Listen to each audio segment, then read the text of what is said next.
Альмас Movie Guide.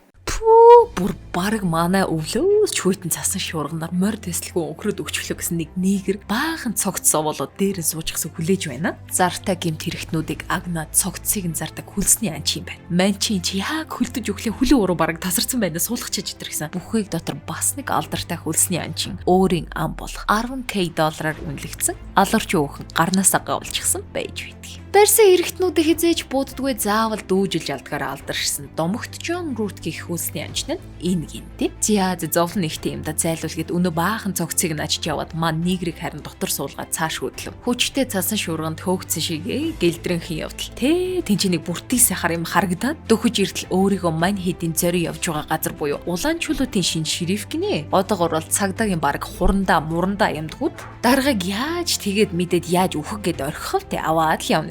Ингэж шериф нийгэр анчин түүний ам болон жолоочийн хамт тавуулаа болоод цааш хөдөлцгөв. Удалгүй нэг уушийн газар очиод шуурганаас хэсэг холдож амрах санаатай буудлаа зайлвал. Уг нь миний гинди буудал гэдэг нэртэй газарч гэлээ. Миний өөрөө байдаг. Оронд нь харин урд өмнө хизээж хэний ч харж үзэж уулзаж байгаагүй үл таних дөрвөн ир байхын тэр. Эхний джентльмен өөрийгөө танилцуултал азар харин Джон Рутийн барьсан алуурчин хөөхөнг улаан чулуудад дүүжлөрчин мэрэгжилтэй авахгүй байдаг. 10k долларын үнэтэй ангаа алдчихгүй юмсан гэж сэжгэлсэн Джон үлдсэн хоёрыг ч бас хэн болохыг нь шалгав. Хоёр дахь ир харин өөрийгөө өвлийн хүйтэн цасан шуургыг үл ажран ээжтэй очиж уулзсан цуг шин жилийн баяраа тэмдэглэхээр явж байгаагийн шүү. Харваажийн 20-30 хүн цааш нь харуулчихсан сэвтэй царайтай амар ирвж би явж ээжигээ баярлуулах гэж байна мэн гэд та бүрхэг юм ярьдгийн галын дэргэд хөдөлгөөнгөө сууж байсан үгэн бол харин хөгшин цэрэг Дайны Баатар юм баг. За тэгэл угаасаа л бараг шахуу ямар ч дүрм журмгүй балмад үе байсан юм хойно тэрийг нь сайн мэддэг Джон Рут өөрийнхөө 10k олз аль болох хамгаалчих санаатай нөгөө хідээс бөөг нь булааж аваад задлж саунд хийгээд гаргаад хайчихлаа. Маа нэгэр анханасаа л өнөө галын дэргэд сууж байсан үгэнтэй арсалдаад байсан. Дайны үед эсрэг талд нь байлдаж байсан юм байлээ.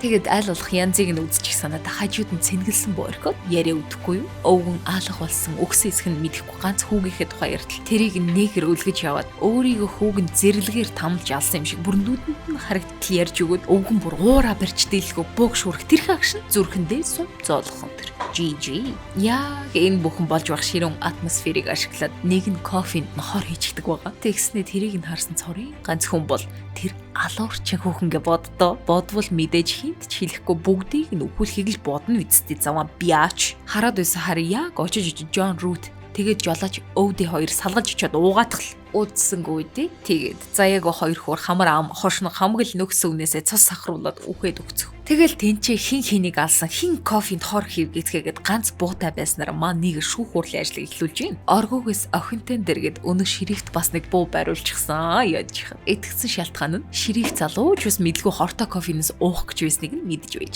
Ингээд шүүлтийн ажил эхэлж минийгийн буудлын ажилчин гэж өөрийгөө танилцуулсан Мексикэр минийг алсан хэрэгт буруутгагдан нүүрэн дундууraa сум зоолгов. Шалтгаан гэсэн чинь тэр миний гэх хөхөн манайхны хятадуудыг үздэггүй шин Мексик хүмүүс гэхэр л ясна хавталцтай хүн байсан гин. Ингэж дүүжилэгч ээжийн ковбой хүү хоёр үлдээд хин чин энэ алуурч хүүхний талд ажиллаж байгаа. Тэрийг яг одоо хэлэхгүй аврах гэж үхэж хадаад байгаа энэ хүүхний чинь ам руу энэ хор дүүрэн кофег цутгах шүү гэж сүртүүлмөг үе доор нь байсан. Өөр нэг хамсаад нэгрийн салдаг зад бууд. Тэгэл бөө буудалцсан. Энэ хэсэгтээ зэрэгцэн киноны үйл явдал солигдож анх тэр өглөө минийгийн дэм буудалд хичнээн хүн ирсэн. Тэд тэр алуурчин хүүхнийг аврах гэж ирээд тэнд байсан бүх хүнийг хэрхэн яаж алсан тэгээд яаж яваад өгдөг юу төлөвлөд нэг нь доошо зойронд нуугцсан гэд бүгдийг ил болгодог. Дейзи Домарко гэх тэр алуурчин эмэгтэйг аврахаар мөн адил алуурчин ах нь туслахуудтайгаа цугэрж байсан бүх хүнийг алж нуугаад өөрөө харин зойронд нуугцсан байсан нь тэр юм байж. За эргээд бодит байдал руу орцгоё. Одоо ингэж бүх зүйл ерөнхийдөө эсрэгээр эргэж шериф нэгэр хоёр эсрэг бусад бүгд боллоо. Буутай бас Дейзиг барьцаалсан байгаа гэдгээрээ түрүү барин түүний ахыг гарахыг шаардаад толгоогоо цуулгүй юу зад буудаж өрхөл. Дейзи тэнд бүр хамгал хараал уурсаж байгаа юм чинь. Тэшээ нохоо дадар видта пупа бид ахын минь удирддаг байсан алдарт дээрмийн бүлэглэл. Тэгээд чи дөнгөж сая маш том дээрмийн бүлэглэлийн толгойлогчийг алчлаа. Одоо ч хамаг 9 үер чи хараж хамаг мэддэг л хамаатан сад юутай идэж алан тална гэд. ёстой углж өгж идэггүй шүү. Мэдээж тэр бүхэн худлаа байсныг анхнаасаа мэдчихсэн маань хоёр маань хөөр хилтэйгээр хорлогдож өгсөн Жон Роутийн сүүлчийн хүслийг гүйцэлдүүлэн Дейзиг дүүжилж алснаар бүгд бурхны ордныг зорж гүн нойронд автцгаад бол байдаг. Бүхлүүдээ 2 цаг 47 минутын туршид үзэхдээ нүдэд тоотох хязавчин ганц хоромж уйлг үүдсэн гайхамшигтай бүтээл юм а та тамины.